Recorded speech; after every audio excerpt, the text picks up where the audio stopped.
So do you reckon that this gushing of taps of liquidity took us a bit away from what the bottom would actually might have been? Maybe if this was not the case, the bottom would have been say 6,000, 6,500, whatever you believe. But because of this, it's becoming difficult to predict. Yeah, so now this reminds me of Buffett speech. I think this was the best speech in the last 26 years. I would suggest that not only listen to him, but read the 42-page script.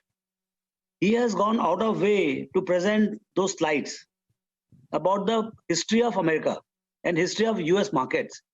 So there he, at pains, he suggests, I mean, I found that, in 1929-30, the example he is giving of 1929-30, where he's saying that from the bull run, I think Dow was at about 350. That crashed to about 200. And from 200, the markets recovered to 250 or 260. When it recovered to 250, 260, people thought that in 1920, he has given the dates. In 1929, when it recovered to 250 or 260, they thought that from 350 to 250 is good enough, and we have seen the worst, And then in next 2 years, it went to 42, from 250 to 42, almost 80-85% correction. So this is so you are in the biggest unknown. What do you mean by unknown? You don't know the outcome, and you don't know the probability of the outcome. I mean, if you don't know the outcome, what is the probability?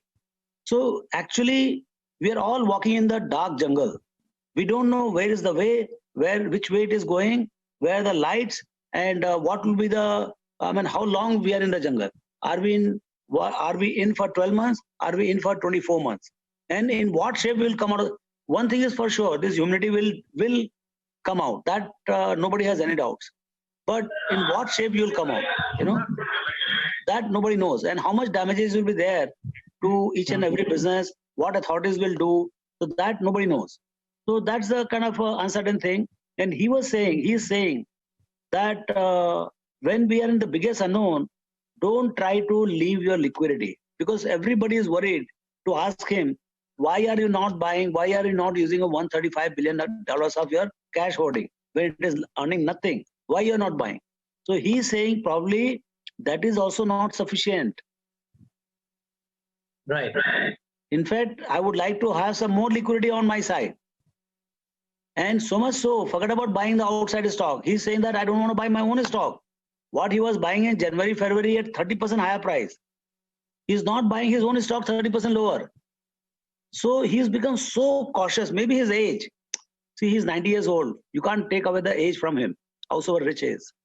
So at the age of 25, you feel very different. At the age of 50, for the same situation, you feel very different.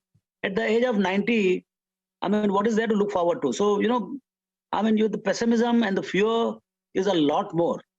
So maybe he's extremely cautious. This time he was saying that this is a storm, the biggest storm one has ever had. Let's get out of it in one shape. That is the message he's trying to give. So, another note as well, Mr. Agarwal, where he's saying the phone is not ringing off the hook, seem to suggest that he's sitting on cash. Buffett is saying that. What about you? Are you sitting on any kind of cash? And if you are not, because you might be fully invested, why is this the difference? Is it the difference of the age, the approach, or the markets? This is the difference of the quality of money. He has his own proprietary money. That half of 400 odd billion or 370 billion their net worth they have, it's all their money. And their nature of business is also very different. Their mandate is very different. One, they are the world's biggest insurer, and their insurance underwriting in variety of things must be running into 15, 20, 30 trillion. So what is the challenge? What is the kind of claim they are going to get? Because they don't know, all the correlations are breaking down. Like you have seen in the oil, what happened. So what all will break down, he doesn't know. So there could be they might have calculated that out of 1,000 insurance contracts, say 10 will emerge in a year. But who knows if there are 50 contracts simultaneously coming for payouts?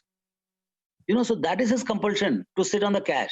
that let me sit on the cash and let me, right now there is no claim, but tomorrow if any claim comes, he said this word, he doesn't want to live at the mercy of friends and strangers. I mean, he doesn't want to beg before anybody because he will get the cash tap will open whatever Buffett wants at any point of time. But he doesn't want to bet on that. He wants to be fully ready to pay out on his own. And hence, because of his nature of business, he doesn't have a mandate from open-ended fund to go and invest in the market. I have that mandate. So my mandate is very different. His mandate is very different. My character of business is very different. His character of business is very different. So, that is where exactly the thing comes. And maybe and then he says that actually what he did, I think he's shocked by what has happened to airlines. So for 20 years, he badmouthed airlines. In fact, 2007 report, he wrote, Great, Good, Gruesome. It is the best report ever written in 2007, 2 pages, page 6 and 7. And there I learned, one of the biggest learning in my life is from that 2 pages, Great, Good, Gruesome. And there he said, the ultimate gruesome business is the airline business. Okay, come 2015, he buys 10% in all the 4 airlines. And against the whole world, he fights that the economics and the character of the business has changed. You see last year and year before the commentary why he has bought. He has praised all over that airline business. So what he's, in fact, my learning from this time, the biggest, then I said, if you can change your color like this and you can suffer, he's now sold everything in one shot. He's saying, yes, the good businesses also become bad. But what is your batting average? What you have to see, there is nobody on this earth who can get 10 out of 10 right. There are businesses when you buy, because my appraisal is looking backward. My action is looking forward. So I am buying it looking as if airline business is terrific business. But the business is going to live by its own character. Finally, they have shown the character that in 1 month's COVID, they're all bankrupt. So the mistake is not with the management of the airlines. In fact, he has said all the CEOs of all the airlines are the brilliant guys. But this is external affair, which has killed the airline business. So, you can also go wrong when you buy companies. The businesses may turn out worse than what you thought. But every time you buy high quality business, you will score 7, 8 times good and 2 or 3 times dud. But if you are careless about whatever you're buying, then quite possible 5 times you will be shocked and 5 times you'll be honored. So that's the learning that boss अपना काम सही करने का, बाकी जैसा होगा देखा जाएगा. So quick 2 follow-ups on this, very interesting insight. If you had a choice to sit on a bit of cash, the way Buffett and Munger have, would you exercise that choice right now? Yeah, I don't mind sitting 5-10% on cash. But today, see, one is that I have seen in 35 years, it doesn't work. When do you get confident to see? In 10 out of 10 years, we have practiced zero cash. And today we get fearful. When do we become fearful? When the whole world is also fearful. So unless I am so visionary that when the world is celebrating, I become fearful. वो तो है नहीं. See, हम तो इतने गधे हैं कि when the world is scared, उसके बाद हम scared होते हैं. सबने पीट डाला हमको, तब हमको समझ में आता है कि भाई यहाँ गलती हुई करके. So you must recognize how much capability you have. So I have seen it doesn't work. The moment I go in cash 10%, I'm telling you that is bottom of the market. I'm extremely sure about that. And the moment I never gone 110%, that of course that crime I've never committed, of buying 110% of my net worth as a stock. So, but my highest conviction stock has seen highest correction. Abhi kya bolne ka? Okay, but the businesses would be good and therefore you might not be as worried. My question therefore then is, do you reckon that some of the businesses which were looking good, the way Buffett thought then that the airlines was good and then he's changed his course, in the Indian context, looking at all the scenarios and not just COVID, but even the shadow banking crisis, are businesses which you thought earlier were good, have they turned gruesome or bad? Not gruesome, but they see since this entire act is external, on which management has no say. A lot of business, at least in our assessment, has changed for worse. Say like airline business itself. I mean, that is one thing which is globally gone bankrupt completely and completely gone out of shape. Hotel businesses, or I mean, among our own portfolio, say capital goods companies, the contract companies and things like that. So if who's affected worst? Today, government finances are most stressed, except that they have printing capability. But if there is no direct taxes, there is no indirect taxes. I mean, the only source of income for the government is the taxes. And who's paying taxes today?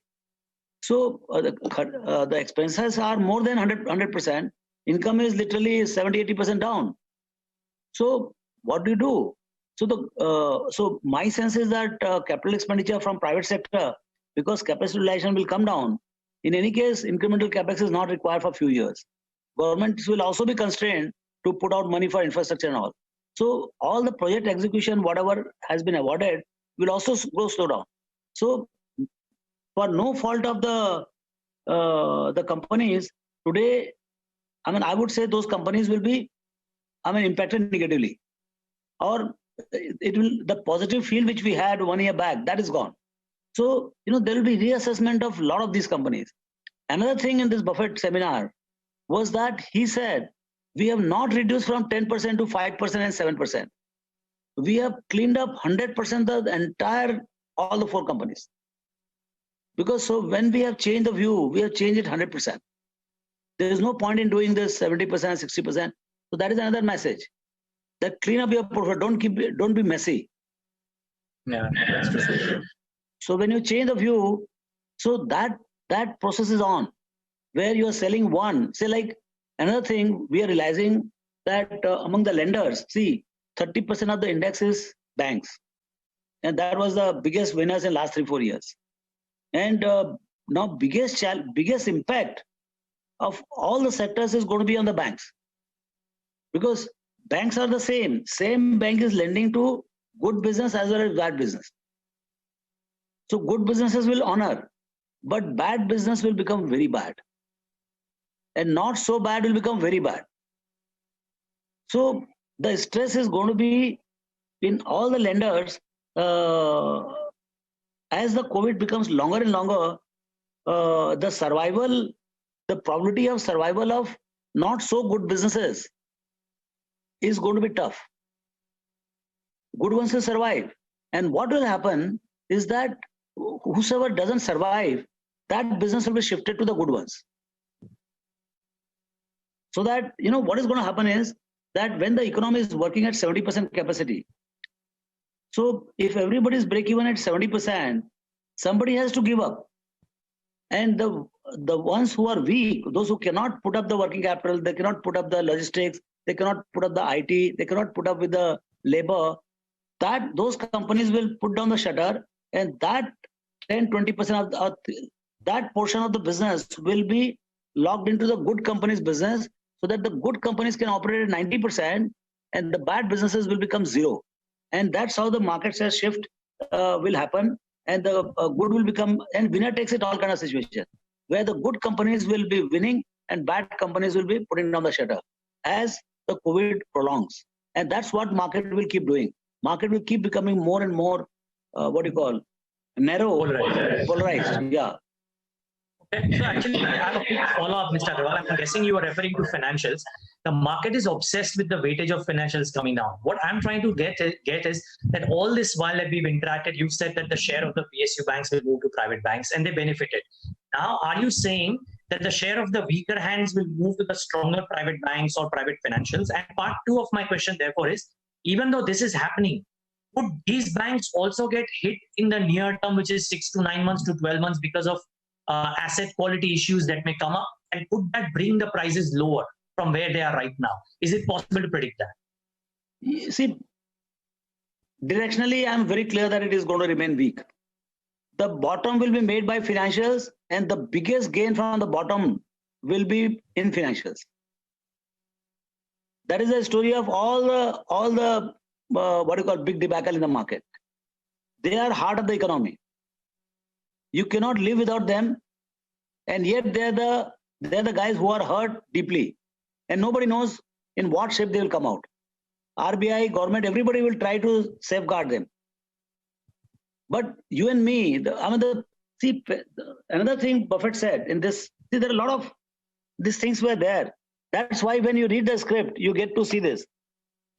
He says, fear is more contagious than the COVID itself.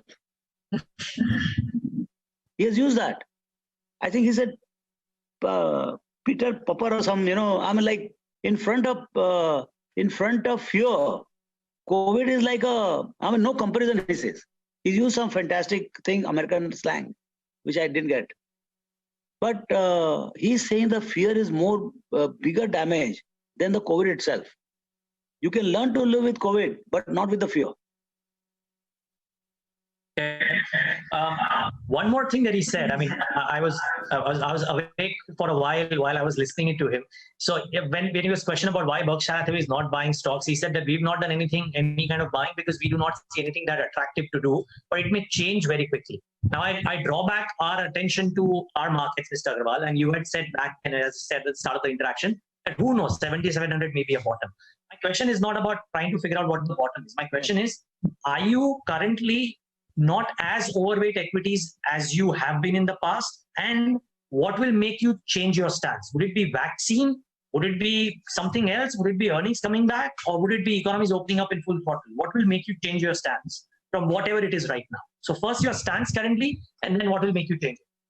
No, my stance is very clear. I'm 100% invested. Okay. And fortunately, there's not much of redemption.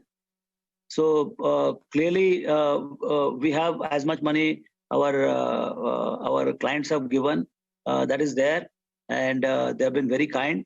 And we are 100% invested. But there is a change. There is a very, very clear, perceptible change in the portfolio. We have been shifting from what we think is not so good to what we think is going to be the much better. Because even in crisis, there are some businesses which are positively impacted. Out of 10, 7 businesses are negatively impacted, but 2 or 3 businesses are positively impacted. Like I would say telecom. Of course, we can see the technology and everything, but I never realized the importance of tech and telecom as we got into the thing. The biggest difference between Ambi Valley and Mumbai is the quality of internet. So it is worth living. I'm telling you. So you have in a unique situation where bandwidth consumption is growing. I don't know at what rate, maybe 10% compounded per quarter, or maybe even more. Right now, it's a very abnormal situation. But now, kids are doing their homework online. I don't know. I believe 1 hour of Zoom login by one person is half gigabyte or something like that. So I did one conference call where 31,000 people logged in for 2.5 hours. You imagine what kind of a data it consumed. So I think we are into freaking out on the data side. And here is a consolidation taking place in the telecom in India. And so what I'm saying is that there are some businesses where there is a positive impact. And then you have this financials, you have the airline, you have the theaters where things are going down. So you have to calibrate and do some shifting from one side to other. And that's what we are doing. So we are active in the portfolio, but we are not sitting on cash. Not sitting on cash. Just one, by the way, people, you can send in your questions and I'll try and take some. By the way, Mr. Agarwal, somebody's put out that slang as well that you spoke about, piker. Yeah. I think he said that fear is the most contagious disease you can imagine. It makes the virus look like a piker. A piker is the one who gambles or speculates with small amounts of money. Yeah, that's the term. Yeah. So I think Manish Nath was kind enough to give us those details. Okay, one of your friends, he said, I just want one small point from you on because you own an AMC as well, or you run an AMC as well. Your friend Shankar Sharma in an interview recently to me told me that fund management community they always say it's a good time to buy equities. Why is it that no one thought at 12,000, 12,400 and said that, okay, it looks risky. Let's get out of the markets. Let's try and sit on cash. Why doesn't that ever happen? Why is it always a long only strategy from people? Any thoughts on that? Yeah, but our mandate is to be long. See, our mandate is not to time the market. At least we have told very clearly, even with you or anybody, it is very clearly told that we are not going to time the market. We are not competent and no uncertain terms. And I have never practiced timing the market. I was always a fully bought. So when we say we are not long short, we are only long only fund. Okay, long only means I'll be having almost 100% equity all the time. And it works wonderfully well over a period of time. That's, I mean, because see what happens, Neeraj, that people are not, I mean, I'm not referring to Shankar, but what happens is the rally from bottom to say first 30-40% is for the people who saw the bottom in the portfolio. The persons who time the market, they will never get that first 40%. I can tell you this. The way we don't get the first 40% drop from the top. Yeah. Oh, that is how the nature has been made. You will miss out the top 40% and you will miss out the bottom 40%. Now, what is left is a very useless slice. You know, when you time, you are going to get it wrong both sides.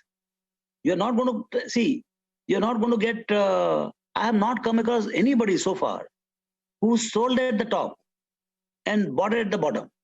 What is the point? If see, we are not going to run away from the market. I also get insights that yes, it is going to be somewhere close to top. In fact, in Calcutta, I did say, after three times 65% correction in my portfolio, it looks fourth time, chautha time, bulawa aa gaya. You know, so I told them, in my portfolio, I am looking at some 50-60% correction. I'm mentally ready. I'm not wishing that it should be 50% correction, but I'm mentally ready to see those kind of corrections. So you cannot, but you know, who knows? Market in, I mean, tomorrow somebody announces there is a killer medicine, killer vaccine. The world is floating in liquidity and fiscal stimulus and monetary stimulus. I mean, market will do 3 limit ups. And then after that, you'll wake up and say that, sir, what do we do? So let's keep this market side one way. I mean, I'm very clear. I'm not competent to time the market. Let's try to find good companies, because there are very few good companies. And as the COVID goes, COVID has come, COVID will go. That nobody has any doubt, whether it takes 6 months or 1 year. But post-COVID, there will be fewer good companies. Not a single new companies will come. Not a single new company will come. And hence, when we go to $5 trillion economy, instead of 10 companies participating in that, there will be 5 companies participating in that. So as we are sitting, when the bad companies are going down, the actually intrinsic value of good companies are increasing. Okay, that's an interesting insight too. By the way, I remember our conversation at the media event that you had. That Tabibi, you had said that there are some risks that are apparent on the horizon, and nobody thought of COVID then anyways. But okay, let's try and talk about these intrinsic values of businesses. And in an interview that you did, Mr. Agarwal, you had mentioned about how the game plan or the scenario for autos changes if crude is trading at $30, right? Crude at 60 is a different ballgame for electric vehicles. Crude at 30 is a different ballgame. But there is decimation in salaries. People have lost jobs, etc. Even if we were to return to a normal post-COVID world in 3 months' time, do you reckon the scenario for autos will be different? And how different? How do you approach this now? Any thoughts? So auto will be a very interesting one, because now distancing will be order of the day. And because if the COVID remains much longer, if it is not a killer medicine is gone, so then there'll be a natural instinct for the people to travel in their own automobile and whatever they can afford. They can afford motorcycles. So I think there'll be an immediate adoption to a lot of motorcycles. And they are seeing wherever it green zone, they open it up. There is a robust demand for automobiles. So automobiles and small cars. See, because whether you sit on a Mercedes or a Maruti, how does it matter? You are getting the full isolation. You know, so yes, you get the same service. There's no difference in the level of risk. So I think, and then, you know, we have still not transmitted the benefit of the low oil prices because of our fiscal stringency. Government has decided not to pass on even a penny out of that. So, but I'm quite sure once things stabilize, they will definitely pass on. I mean, you cannot have 70 rupees petrol price even at $35. So like then you'll be collecting about 70-80% only tariff, and actual petrol price will be like 20% or 25%. So I think, I mean, it all depends on how the future unfolds. We never thought that when the oil will come down to $35, we'll also have COVID. So it clouds your mind. See, your interest rates are going lower and lower. As the economy slows down, savings will go up. All the people who are sitting home, everybody's savings levels have just shot through because they're not spending anywhere. And that's why the bank deposits are going up. So a lot of these correlations are breaking down, which we never thought it will happen. And hence the interest rates are falling continuously. And we could see history's lowest interest rates. I mean, we could seriously talk about 5-6%, like European countries, 5-6% types of interest rates. They are in zero. We might be at 4-5%, which is a very different kind of a thinking, you know. So that will, so your cost of running, total cost of ownership is about your EMI, your petrol diesel prices, and your need. All three are positive. The only thing negative I see is that at some point of time EV can come, but that is 10-15 years away. So right now you have to buy one of the petrol diesel kind of a car or motorcycle, and I remain like fully allocated. Actually, we are little overweight on automotive, on two-wheeler as well as four-wheeler. The other point, Mr. Agarwal, and just one more sector-specific question. Then I would want to get your sense on asset allocation, but there are a couple of questions around this as well. There's this large gravitation towards pharma and specialty chemicals because they make these things that the world might be needing right now. Is this the start of a multi-year kind of a cycle? Is it possible to analyze, give some thoughts there, on both these? Yeah, I'm not good at it, but it is much more lasting than, see, there are two things. One is that actually what is the need for next 12 to 18 months, I'm just giving you a 12 to 18 months for COVID period. So at that point of time, clearly, whatever is the extra COVID related stuff there, that of course will be extra bounce. But I think what is another thing is that everybody is so heightened fear of health, that they would have extra buying of their medicines. But negative thing is that since we are doing a lot of self-distancing, eating home food, a lot of hygiene, washing hands, and a lot of precaution, and people are now living more in villages and things like that, that may lead to much lower level of infections and general level of disease. So that might require lesser medicine. So on the whole, secular increase in the medicine demand, except for a few of them where they have the what happens and second is that it's a regulated sector. So what the regulator is saying. So typically what is happening is US regulator has become, I would say at least from the act, that they have become far more lenient in passing the US FDA approvals and things like that. Because they want the medicine. So India has become the pharmacy to the world. And now second thing is that so-called the export-oriented kind of pharma companies, they were suffering from price erosion. Now that price erosion concept is at least gone for some time. Is it for some time or permanent? That I'm not the authority. But I would think that we are good for 2-3 years. Okay. You look at a lot of small sectors when they are beginning their journey, Mr. Agarwal, and identify them as large 10-year potentials. Have you any thoughts on specialty chemicals? Because there are disparate views. A lot of people believe this is a start of something that maybe IT or pharma was a few years ago. Do you have any thoughts? No, you're talking about specialty chemicals. Yes, a lot of people, there's a lot of fanfare around it, yes. Yeah, because of this Chinese, bar and things like that. They have barred some of the chemicals to be made there. Hence the world has locked down to all Indian chemical companies. But I've not been lucky to log into one and make money. So I've not applied my mind, but this anti-China movement worldwide is real. So yesterday I was talking to one gentleman. He said it is 1+1 formula. So what is 1+1? If they're sourcing from China, they want one more alternative source. 1+1. One is China and +1 is say India or Vietnam, whatever. But they definitely want, they don't want to be remaining only one. They want 1+1. Now, where this +1 will go? See, China is very big. Chinese, I mean, if say there are 1,000 corporations working in China, all 1,000 cannot go to one country, like say Vietnam or Bangladesh, or I mean, they cannot just accommodate. They don't have the capacity. The only country where bulk of the +1 can come is India in terms of capacity.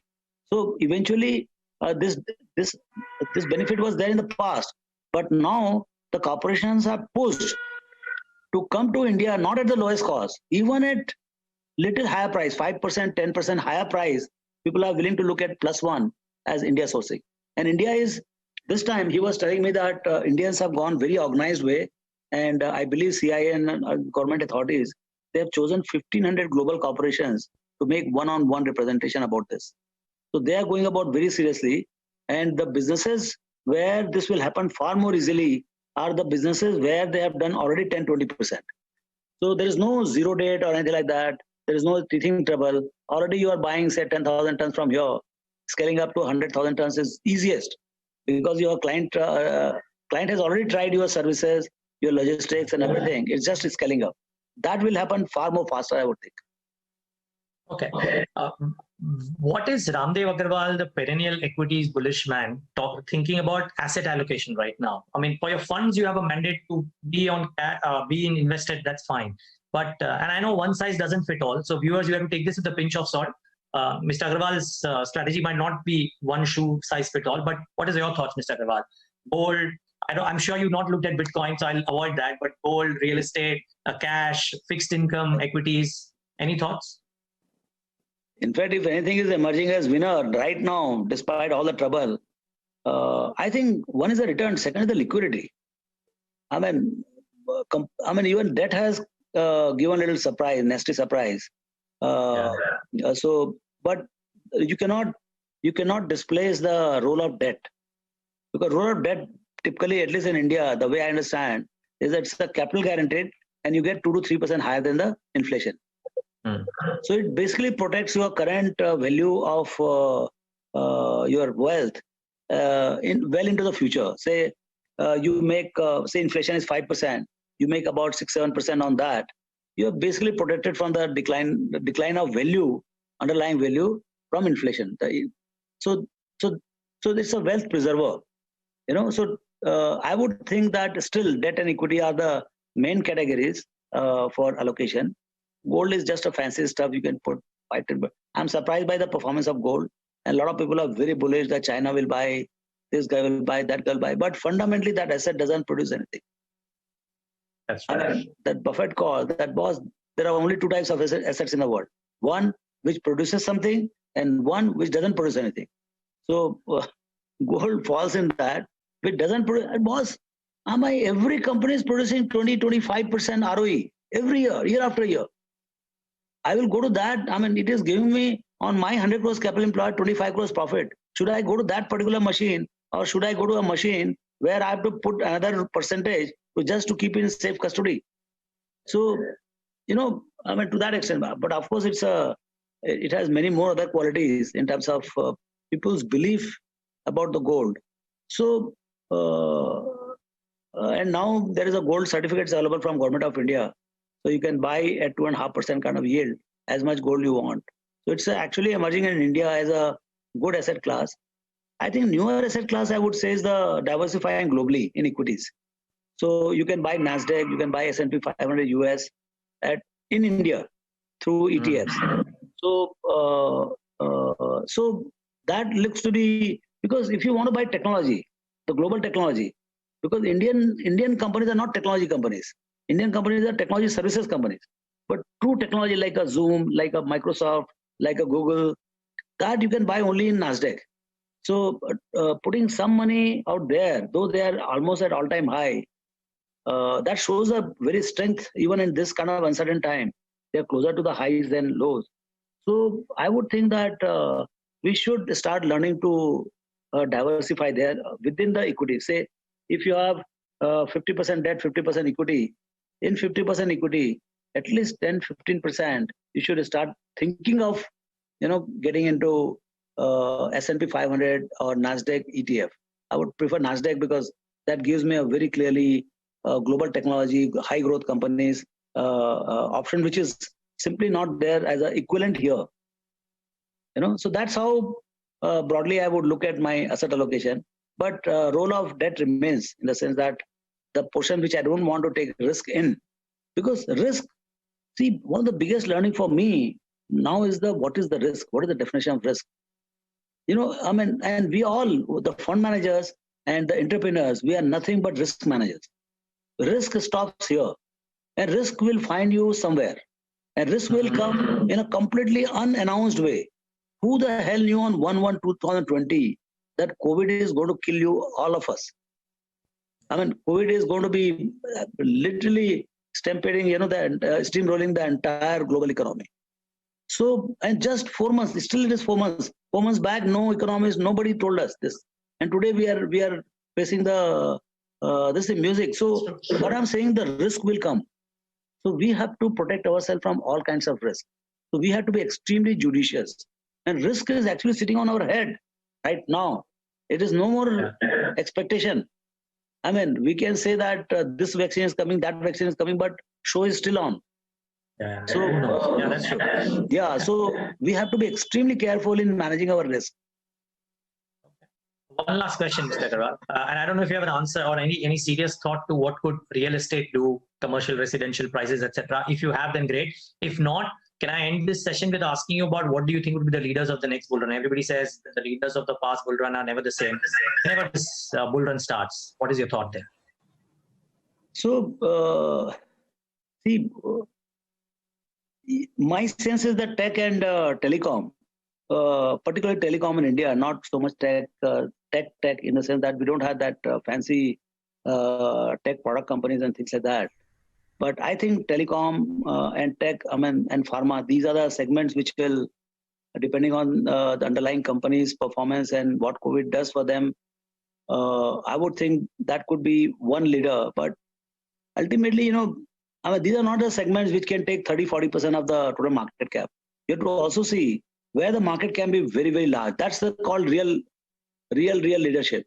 So financials which went to as high as 40% of the entire kind of market cap, that kind of leadership I don't see emerging from any other sector.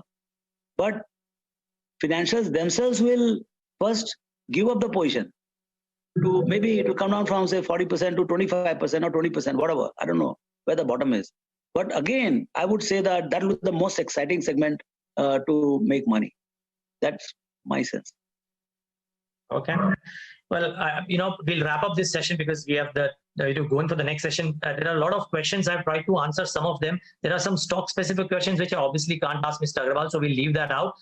Just one question that has come on buying stocks for overseas listed companies, any proper broker, source, etc. There are multiple options like Stockal, Vested, etc. And there are options like the ETFs that Motilal Oswal and some of the other funds run. So I think you can look at that as well. But Mr. Agarwal, it's a pleasure as always talking to you. Thank you so much for speaking to us today. Thanks, Neeraj.